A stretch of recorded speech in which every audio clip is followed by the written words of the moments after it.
Have you ever felt so exhausted, so foggy, so not yourself that you actually seriously thought about quitting your job?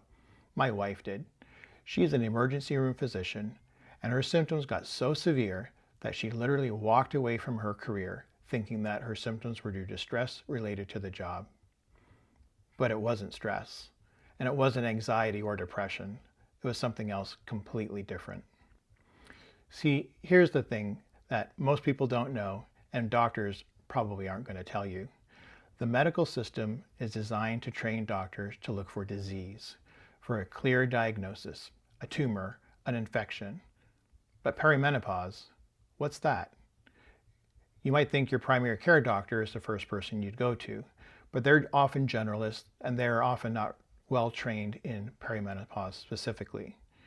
Then you might think, well, an OBGYN, clearly they're going to understand. But many of them are actually focused on fertility.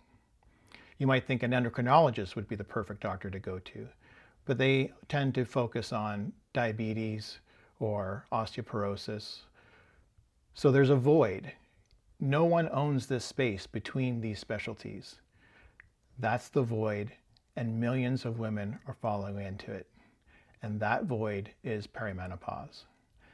That is exactly why I created Elura. So let me explain what's actually going on, because once you understand this, everything clicks. Usually in your late 30s, accelerating through your 40s and into your 50s, progesterone tends to decline. It tends to be the first hormone to decline. Progesterone enhances GABA, a neurotransmitter that enhances sleep. So as your progesterone levels drop, your sleep is impaired and you're getting a wired feeling because you're running on cortisol and you're not sleeping, so you feel tired. Then your estrogen levels tend to fluctuate. Some weeks they're high, some weeks it's low, and this impacts your serotonin and dopamine levels. These are neurotransmitters in the brain that have effect on mood and well-being. In addition, estrogen has impact on acetylcholine, a neurotransmitter that's essential to memory, and that explains the brain fog, the difficulty concentrating. Eventually, estrogen drops, and as it does so, your body tends to switch from burning glucose to storing it, hence the fat that tends to gather around the midsection. The exercise that you used to do just doesn't work the same way as it does now. And while I'm describing this for perimenopause, don't think that this just happens to women. Andropause, or midlife changes in men, are real too. How do I know? Because I've lived it. What I found is that when you look at these symptoms, they tend to cluster together into 4 recognizable patterns. Not everyone will have all of these patterns, but most people will recognize themselves in 1 or 2 of these patterns. The first is what I call wired and tired. Basically, you're running on stress hormones all day. You come home, you're tired, you're anxious, you're irritable, you're exhausted, but you can't sleep. This is due to the imbalance in your progesterone and your cortisol levels. The second is what I call foggy and frustrated. You've lost your mental edge. You used to be sharp, now you feel flat. You can't concentrate. Your brain is like thinking through cotton. You're in a fog. This is due to estrogen's impact on acetylcholine in the prefrontal cortex. This is not early dementia. The third is the one that no one talks about. I call it flat and fading. Here, you've lost something that's harder to explain.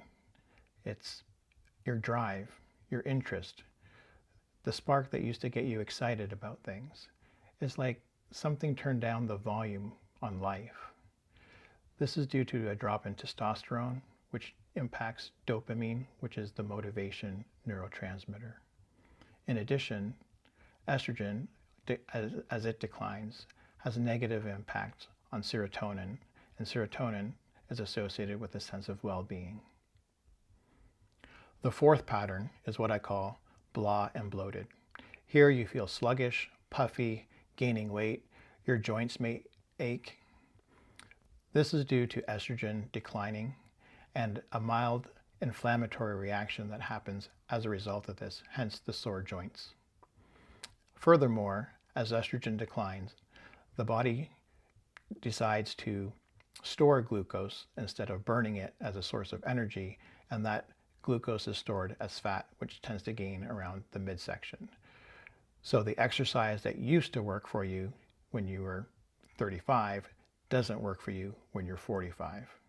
This isn't willpower, it's pure physiology. And many people are actually told to eat less and move more. And paradoxically, sometimes that actually makes this worse. Now you're probably thinking, well, that's great, but what do I do with this? First off, I would say, don't blame yourself. If you've been told you're fine, but you're not feeling fine, trust your body. Second is figure out which of these 4 patterns fits you the most. I've created an app called the Elura app, where you can take a 3-minute quiz, see which pattern fits you, and in addition, the app has a symptom tracker. You can monitor your symptoms on a daily basis, and in addition to that, you can figure out how your symptoms may be related to your menstrual cycle. Once you see the patterns, things become clearer. Third, I would say, take this to your doctor. Even if your doctor isn't a specialist in perimenopause, going in with this information changes the entire dynamic. The conversation you have with your doctor will be completely different. Everything I do with Elura is educational.